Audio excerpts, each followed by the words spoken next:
So they did it, guys. We finally got introduced to Wolf Spider. Hi, guys. My name is Maria Park, and this is the Person Nerd. In this episode, we are reviewing Batwoman Season 2, Episode 5, entitled Gore on Canvas. And the reason it is called this is because everybody is after the James Napier original painting because they now know that Coriana's map is on it. And if you don't know who James Napier is, you are not a DC Comics fan. That is Joker. They do tell us this though in episode. Um, but yeah, this is a very interesting episode because there's a lot of things that are introduced, and I have a lot of questions because things were introduced. But first, we got Evan Blake. And Evan Blake is Wolf Spider, and he is basically in the comics pretty much what he is in this TV show. He's an art thief. He's a thief in general. He's a super thief with like amazing acrobatic gymnastic abilities, and he's very stealthy. I do like how he was introduced into this though, because I remember in the comics, he was a big frustration for Kate Kane. She was always chasing him and he was always getting away. The difference between his character in the comics and in this one, although I can't say that they're not following the same storyline because we honestly don't know, but in the comics, he was hired by Old Man Grantham, or Old Man Grantham as they call him in the comics. And basically there was this painter who he stole a lot of money from Old Man Grantham, and so he hired Wolf Spider to basically steal all of this artist's paintings because they were a map to where he hid the money. And a lot of stuff happens from that. Old Man Grantham ends up getting killed. Like I think something falls on him, a statue or something falls on him. It's been a minute since I read that comic, but good story. Pretty good, like I guess, introduction to Wolf Spider. The kicker is in this version, it's kind of almost the same thing. Jacob and Sophie want to use him to help get the James Napier painting that they're trying to find the Coriana map on, because they realize that the map is on the painting, but they don't know how to get it. And so, of course, they approach Evan because they know he's able to, collect things in a very shady, sometimes not legal way. So, and they make it so instead of, Batwoman's Kate Kane being kind of like a little nemesis for him, that they actually knew each other in school, and that Kate was a buddy of his who helped him come out. And I think he even wore her dress to prom. So they gave them a little backstory. They gave him a reason for Wolf Spider wanting to help Kate, that he cared about Kate. And, I'm not opposed to that. Again, CW verse, Arrowverse, whatever, they do their own thing. So not comic accurate, but still cool. I think that it's really interesting though that um there's a lot of, like, Mary even says there was a lot of like competition for Kate's attention between Evan and Mary. So I want to know if Evan is going to be a regular. Are we going to have Wolf Spider become a regular player in this universe? That would be cool. I think that would be really cool. But yeah, the stakes are high for everybody. So everybody wants to get this painting. That is the name of the game in this episode. There are some side things that happen, but overall, they want Joker's painting because apparently he killed people and he splashed blood on the canvas, and to cover up what the actual picture was, and it just happens to be a map of Coriana. So on this journey, a lot of people are in their feelings. Ryan's in her feelings. Number one, she's basically hooking up with her ex again. Never a good idea, especially for reasons you break up. I mean, um, we did learn. So, and this is what confuses me, because when they first introduced Ryan, she said that she was framed by the crow. So I always thought that they did something like plant drugs in her apartment or her van or something like that. But then she's approached by Jacob, and well, technically she's approached by Sophie via Sophie and Jacob, to ask to collaborate with them to try and help find Kate. And you know, at this point, Ryan wants nothing to do with the crows. She hates the crows. She feels like they destroyed her life. She feels like they're crap. And honestly, I don't really think that she's too far off from that. I think that's absolutely true, because they aren't really police. They are secret, not really secret, but they are hired security. And if you can't afford them, then you don't get protection. That's basically what they are. I don't know how they survived as long as they do. But yeah, I don't really foresee I actually think that the crows are not that great. It's not something they really explored 100% in the first season because Kate was dealing with finding Alice and, trying to keep her identity from her dad and blah, blah, blah.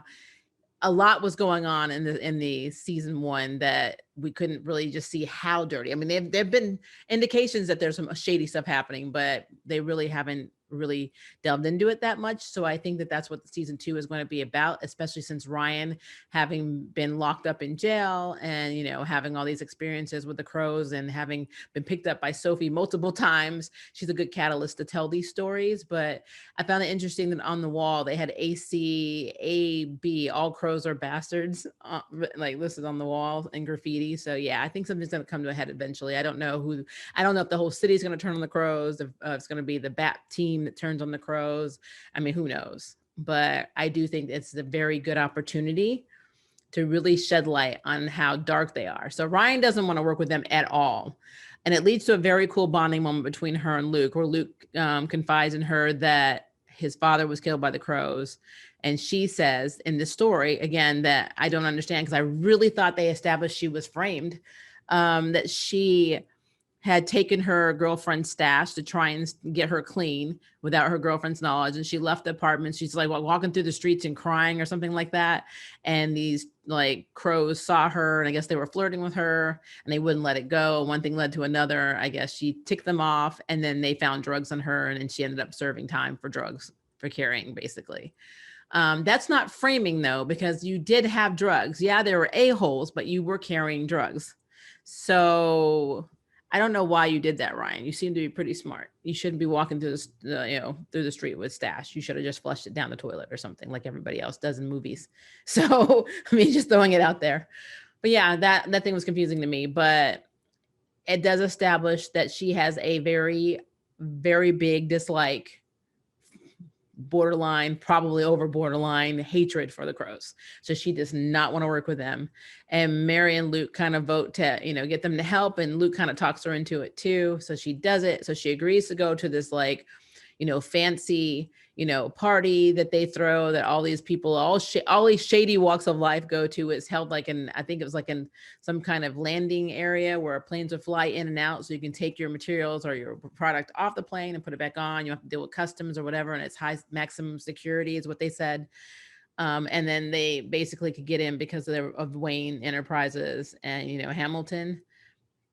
But what's interesting is that, of course, we have Wolf Spider as one of the hosts of the series, which makes sense because he in the comics he even steals from himself, so that kind of makes sense that he would try and do this. But when Ryan goes to go undercover, she agrees to go in to try and get the painting or whatever, so they can try, the crows can try and analyze it.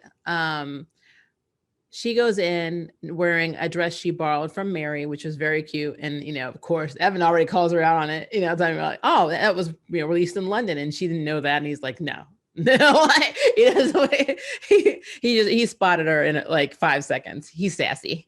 But she is going to get the painting. She's going to put her Batwoman suit on right after, or like right before that, she saw that her girlfriend was there. So her girlfriend is still shady as hell.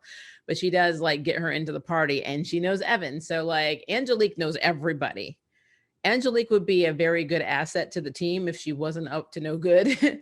But, Ryan goes to the bathroom to put her Batwoman suit on. But Wolf Spider shows up and steals the painting before she can. And they have like a little altercation where they fight and she is able to, kick him and, he flips away. He's very good at gymnastics. He's very good. He's got extremely incredible agility.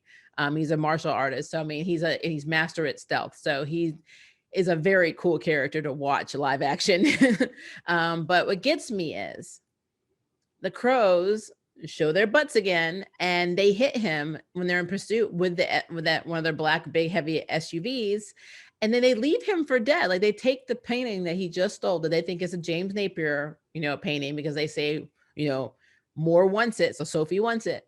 And they leave him there to die. Now, the one guy didn't want to do it. The other one did, but the other guy still got in the car. So they drove him off and left this guy to die. And it was really messed up. And if Ryan hadn't been pursuing him as Batwoman, then he'd probably be dead right now. And he takes her to, he's able to get her to marry. And I think he severed a almost severed or did sever a femoral artery. I don't know if she said something like that, but she was able to save him. But it makes me think that he may be either doing a lot of guest appearances because he does love Kate and wants to pay her back for helping him when he was younger.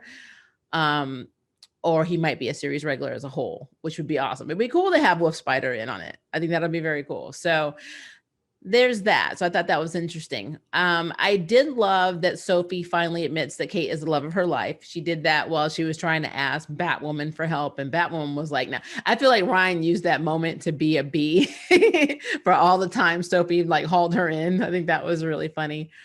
But especially when Ryan's like, "What, you want to date?" She was talking some mad smack. I thought that was funny. But she still does not trust the crows, and she told Sophie in this episode, as long as you have one of these badges, because Sophie had fired the two guards that hit Evan and left him for dead. She says, as long as you have one of these, you can't talk to me, we'll never be partners. And so that's interesting. I will say, side note, everything that went down with Evan being hit and everything that went down with the crows, Ryan kind of had a moment where she stood up to Luke and Mary, which I don't know if I'm okay with it. Like, I get what she's saying. She is out there. She is taking the bullets, but you know, not wanting to prove yourself is one thing, but not having a team discuss things and vote. I mean, you might as well be Oliver, because Oliver used to do that crap all the time, and Arrow used to piss me off. So you can't be Ollie. You can't just go gung ho. I make all the decisions. I mean, you've only been on the street, but what, 3 weeks, 4 weeks as Batwoman at this point, or a month? I don't know how long she's been Batwoman, but I mean, I love Ryan. I love her character, but she has not made the best choices. I mean, she's walking around with a kryptonite bullet that's infected, or a wound that keeps getting infected. And her girlfriend had to talk her into going to get checked out. And even then, she didn't want to do it because she thought that Mary would, somehow, I guess, stop her from being Batwoman because she was injured and not unreliable or whatever. So she was hiding it the entire time, even though this thing is spreading. So, you're not making the best choices, and you're back with your ex, who's obviously no good and shady. So, I don't know. I feel a certain kind of way about how she talked to Luke and Mary. I know Luke has been a little annoying, but Mary has been her support from day one. So I thought that was really effed up. So I'm just throwing that out there because I have to nitpick. It bothered me a lot. But yeah, so let's move on to some of the things I thought were really cool. I did talk about the kryptonite poisoning. She does finally have Mary look at it. I think Mary gives her like an antibiotic shot and then tells her to take these pain pills that Kate used to take and see you in the morning basically. But she doesn't tell Mary the truth. Like, she's not telling her that it's stopping her from actually being able to perform, and she's getting injured. Like, even when she was chasing Evan, she swung on this on this chain and she couldn't hold on and fell because of the pain in her shoulder. So she's not doing well. She's not. I pretty much said goodbye to Julia because after Kate actually Sophie said that Kate was the love of her life. I realized that Julia is no longer a concept. So bye, Julia. Unless they find something else for her to do within the Crows or give her own little story, she's just a concept now. It's pretty sad. But yeah. I'm really hoping that is not the case though, because we know that Ruby Rose is not coming back as Kate, and they have no intentions of recasting her, which if they did recast her, they could recast her in a kind of mentor's capacity, kind of like how we saw, Barbara as Birds of Prey, or we saw or being the leader of Birds of Prey, or how we saw Bruce Wayne in the future in Batman Beyond being Terry's mentor and things like that. I would be down with that. But I mean, again, I don't know what they would do. Sophie cannot be in a relationship with a woman who's no longer going to be in Gotham. So she might want to work stuff out with Julia. I'm just throwing it out there. But it is sad that they finally got together. Pretty sad timing wise. Also, so let's talk about some things that I thought were really cool. And I'm going to say this. So this makes me excited. So Alice finds Ocean and they have a talk in this bar. And she's going to kill him. But remember in the last episode, she started having these flashes of she had a flash of seeing him before. And she has no memory of this. So she's very curious as to why she can't remember this guy, but it feels like she's seen him and had a flashback of him. So she goes and meets him at this bar and they're talking and she asked, have I ever seen you before or have we ever met before? And he's like, I would remember that. And so I guess she just decides, well, oh, well, I'm not going to get any answers from him. I'm just going to kill him. And then he knocks her out and ties her up in his room. And so they start having this conversation about Coriana and how she was there 5 years ago. And he was like, that's impossible. I was there 5 years ago. And, he doesn't believe her at first, but then he touches her and he gets a vision. And so he remembers her. And so it turns out he is Sophia's adopted brother. And she wants him dead.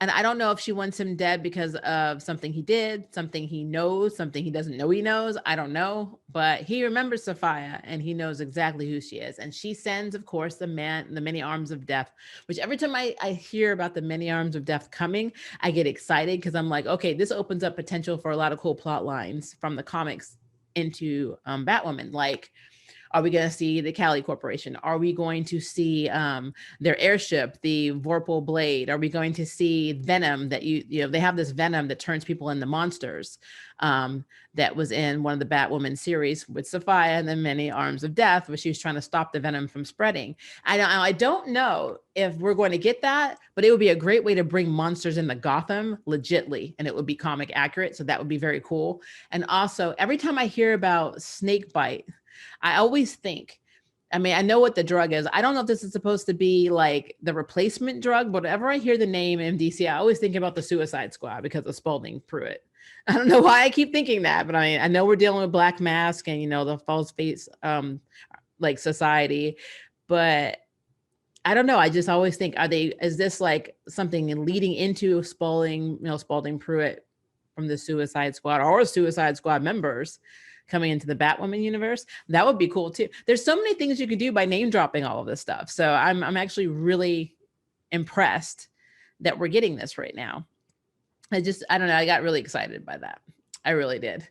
But yeah, so long story short with Alice though, the Many Arms of Death are coming to kill them. They managed to take 3 of them out. I have no idea what their aliases are because, they go by crazy stuff like Needle and things like that. And I don't know if any of them were actually canon members we've seen in the comics, but are just show, people made up for the show.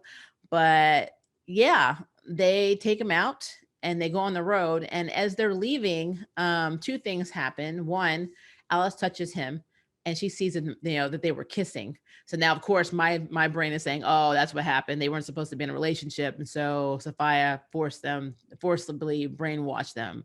And then it makes me wonder also just how crazy Alice actually is. Like, we know that she set Mouse's father and grandmother on fire when she found her mother's head in the freezer. They revealed that last season. And that would make anybody snap.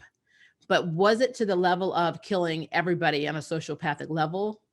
Or did that happen after more training to be assassin and be, separate your emotions after she went to Coriana and met Sophia, who trained her to be an assassin? I remember in the comics, she actually kidnapped Beth and made her into Alice, basically pulled Alice back out. Basically, she already was Alice and then she kind of was living her life and then brought Alice back out crazier. And that is something that Sophia could have done. And maybe this is what they'll say when they justify a redemption arc for, Beth, basically, when she finds love. And then she's going to have to try to atone for everything, like, having her minions killing Ryan's mother, being the one who killed Mary's mother, all of the bad and horrible things that she's done, she'll have to, atone for. I don't know how I feel about this because Alice is a very good villain.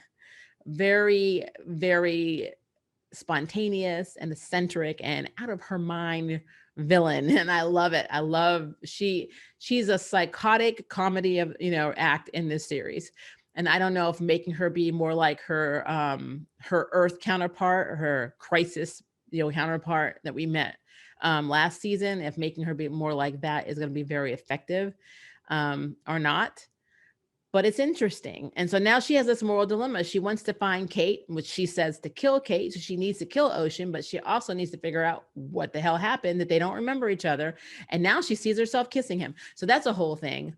And then we find out that the painting was a forgery, that the one that everybody was after at the art, exhibit that, pretty much Wolf Spider almost died for, was covered in pig's blood. It was not a Joker original, should I say. And actually, it seems to be in the car with Ocean and Alice, which makes sense because he was waiting on somebody to deliver something, which I'm pretty sure was Angelique. I think Angelique got the real one before that all of that happened, and she delivered it to Ocean because she had his card, the hotel at least that he was going to stay at, the card for that, when she was fighting Sophie in the last episode, and she drops it and Alice finds it. So everything's connected. Everything is connected in this show. So we are trying to find the James Napier or Joker painting so we can clear off the blood or whatever we need to do to find Coriana's island. That's basically what it boils down to. And I think Sophia is trying to stop them from coming to her island. So she's trying to take everybody out who even knows about this map, or, and she's using the many arms of death to do it. At the same time, the crows are just dirty. They're just dirty. I mean, they're dirty. I see why Ryan doesn't like them. I see why Gotham doesn't like them. And I think that it's going to come to a huge head very soon. And I'm really curious to see how that plays out. But that kryptonite poisoning in Ryan's shoulder, it's spreading. I mean, at the end of this episode, you see it even moving further, and her eyes are like really big. And I'm like, go tell Mary, but she won't because, stubborn, which is why she should not make decisions by herself. Because yes, she's very intelligent. She's a good fighter. I love her character, but she is very inexperienced as Batwoman. So she needs to listen to people who have been with the other Batwoman, and she needs to listen to Luke, whose father literally was the support for Batman because they kind of got a lay of what's going on with the whole Bat situation. Yes, Ryan knows the streets. She knows how to deal with other criminals, but she's not 100% Bat family literate. So just throwing that out there. But yeah, there's so much potential. And so I am actually really excited on what could happen in this season. Like I'm excited. There's a lot of different avenues that they can go on. And I think that they're doing a really good job. But I would like to know what you think. So please leave me a comment below and let me know. And if you would like to sign up for jury duty, hit the subscribe button. If you like news next in Nerd Valley, hit the notification bell. Until next time, I can't wait for you to approach the nerd. Bye, guys. Thank you for watching my video. I really appreciate it, but hey, the party doesn't have to stop now. Click on one of these videos and keep it going.